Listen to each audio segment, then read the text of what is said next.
Me da gusto estar ahora de este lado. Y pues esta ponencia deriva de mi investigación doctoral y quisiera presentar algunos pues de los resultados. Esta investigación se detonó a partir de conocer que desde hace un par de años ya se están ofreciendo servicios de diseño gráfico a partir de inteligencia artificial. Y pues estos van a ser los temas. Son 4, voy a tocar pues implicaciones que tienen que ver con la automatización del diseño gráfico, un poco algunos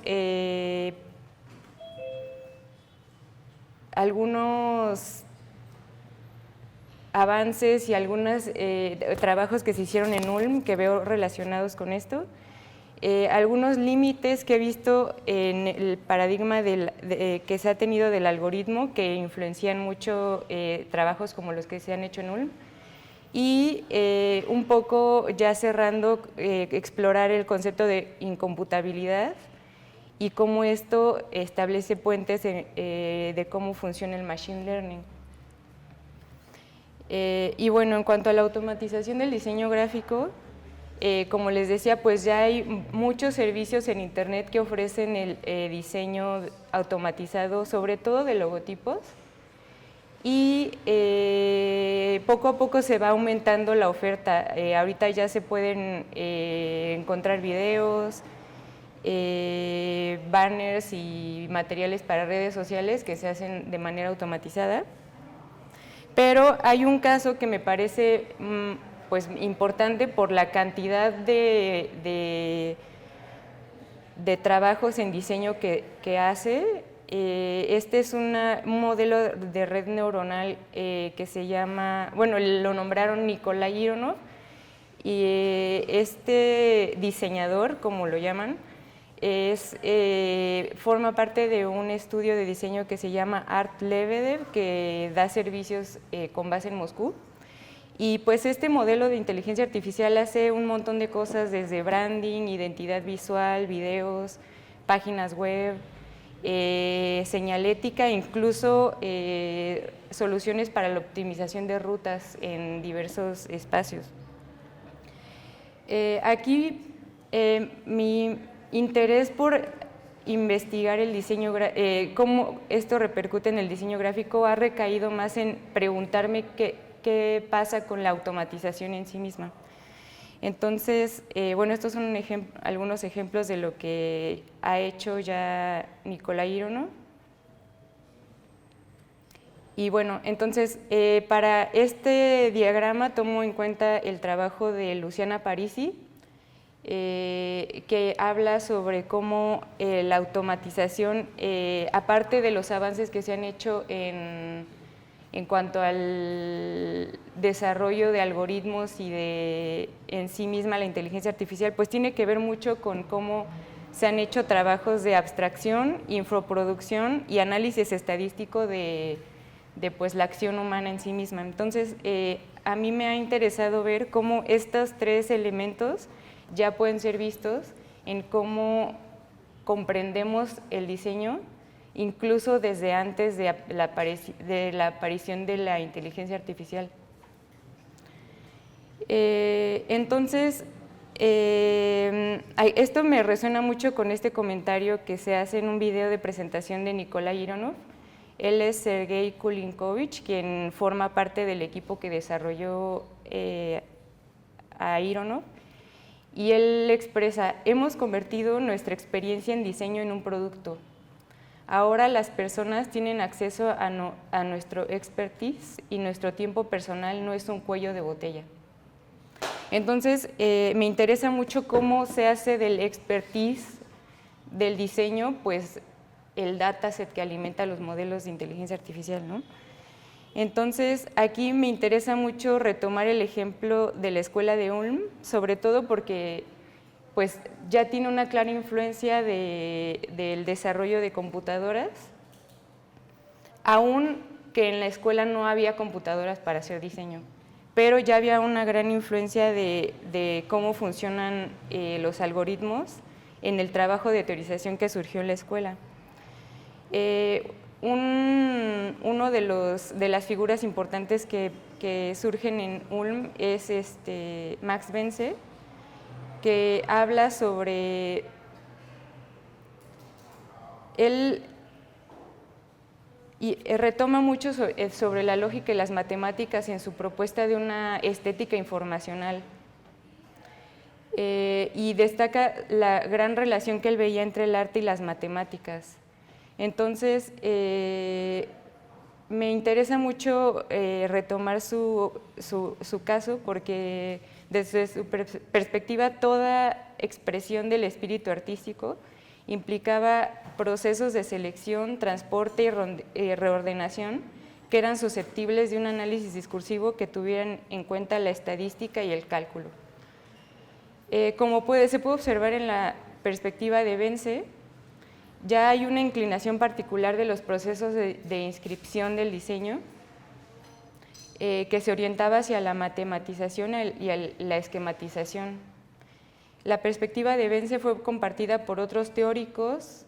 por ejemplo Horst Rittel,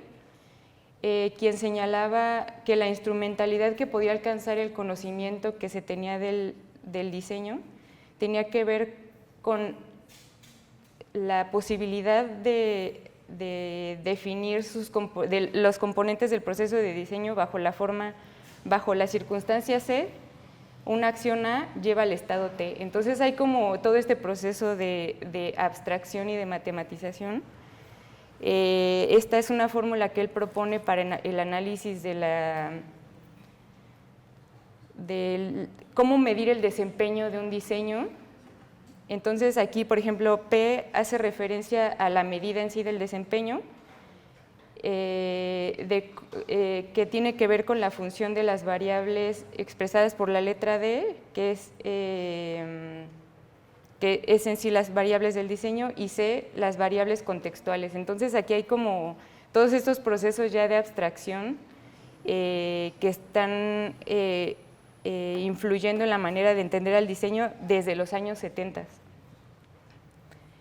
Esta inclinación por la descripción matemática hoy resuena mucho con cómo funcionan los modelos de inteligencia artificial y machine learning. Y aquí quisiera también analizar un poco el interés que ha habido por la esquematización, en particular en la descripción de métodos de diseño, que desde la escuela de Ulm han sido muy importantes y que han sido muy importantes para la enseñanza misma del diseño gráfico. Aquí, por ejemplo, está el trabajo de Morris Asimov, que fue muy tomado en cuenta por los profesores de Ulm para la enseñanza del diseño. Del lado izquierdo está una descripción de las fases completas de cómo llevar un proyecto de diseño, y en el lado izquierdo hay un análisis de factibilidad, y como se puede ver, pues es muy el lenguaje de cómo se escriben los diagramas de flujo que son tan útiles para la escritura de programas. Y aquí me interesa mucho, por ejemplo, trazar relaciones con el trabajo que cerca de esos años estaba haciendo von Neumann justo a partir de, bueno, al respecto de los diagramas de flujo. Y justamente von Neumann habla de que la codificación comienza con el dibujo de diagramas de flujo. Entonces, estas son algunas de las simbologías que se proponen para este tipo de esquemas, que como ya se puede ver, pues están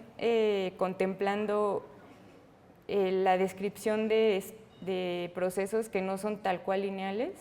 sino que hay loops, hay iteraciones. Entonces aquí hay como un punto que creo que es importante retomar para, bueno, pensar en qué está influyendo en el trazo de métodos de diseño, ¿no? Aquí pues este ejemplo de la escuela de Ulm es importante porque ha influido mucho en cómo se comprende el diseño aún ahora, y como fenómeno de codificación del diseño. Me interesa también reconocer cómo ya desde mediados del siglo XX se están haciendo estos esfuerzos por establecer estándares, principios de construcción de la forma, que se van articulando con avances en el desarrollo tecnológico. Bueno, esto es una cita de von Neumann que vamos a saltar, tiempo.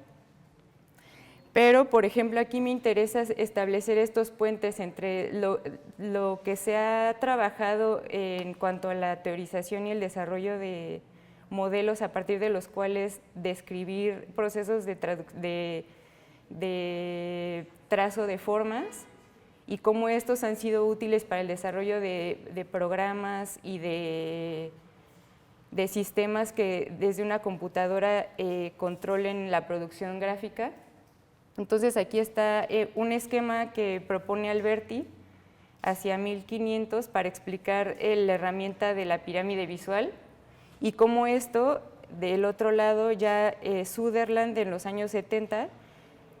cómo se usa esta propuesta para los sistemas de control de gráficos por computadora. Este ejemplo también es del método de trazo de letras a partir de una matriz cuadrangular, que también en 1500 se propuso, y esto después Donald Knuth lo retoma para el desarrollo del programa Metafont para el trazo de tipografía. Entonces, aquí pues establecer estas relaciones entre desarrollos teóricos y esquemáticos para el trazo de formas y cómo estos mismos avances han sido utilizados para el desarrollo de programas que automatizan muchos procesos que se usan en el diseño. Y aquí pues también cómo todos estos desarrollos teóricos al final acaban siendo una forma de quitarle peso o trabajo a un diseñador. Por eso me interesaba retomar esta cita de Christopher Alexander, que es una figura importante en la teorización del diseño. Entonces, dice cómo la constante carga de toma de decisiones es cansada y cómo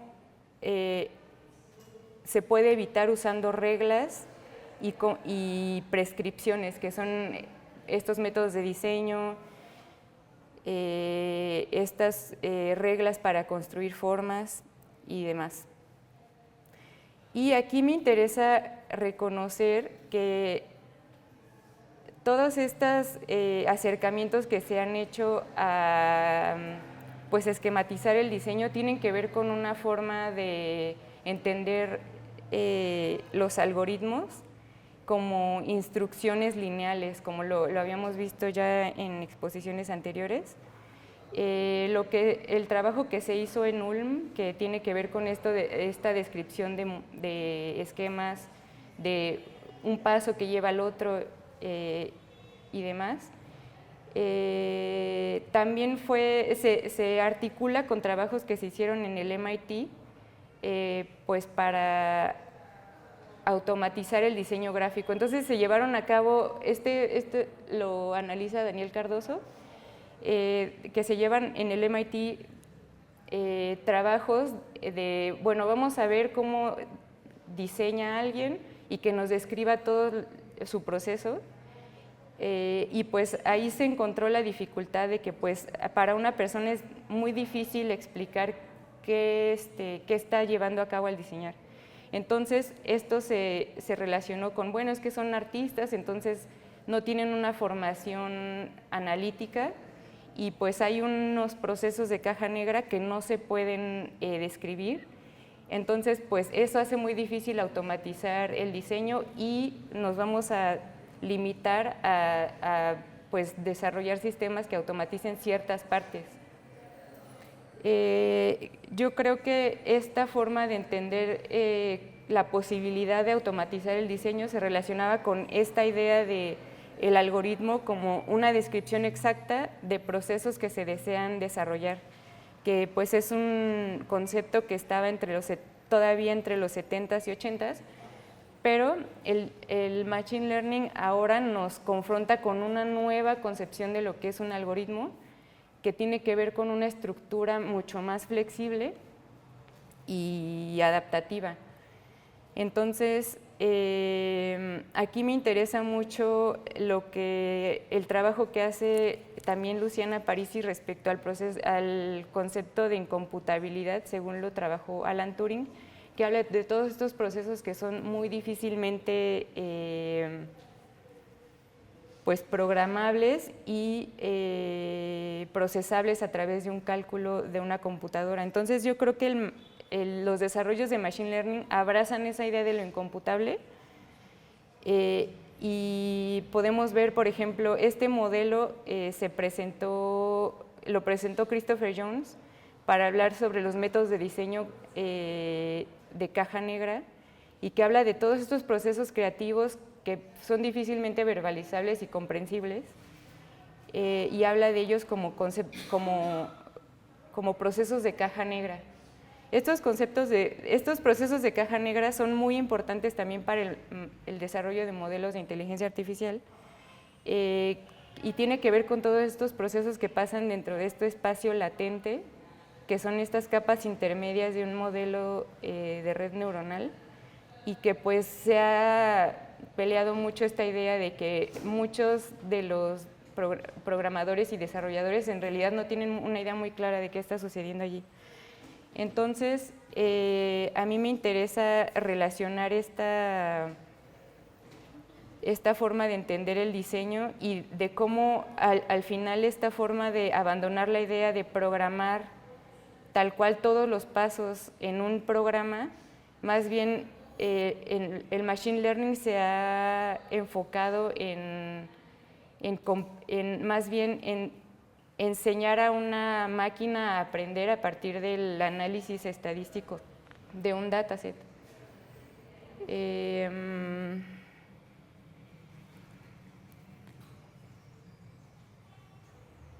Y bueno, un poco cerrar con eso y pues con una serie de preguntas que este nuevo paradigma de la computación puede traer. Si en su momento el paradigma de los algoritmos más lineales y con esta idea de sí poder programar completamente el diseño gráfico,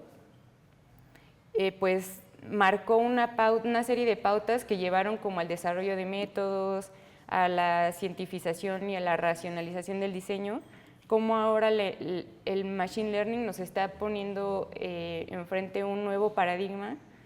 y nuevas formas de comprender incluso lo que es diseñar y bueno, sería todo.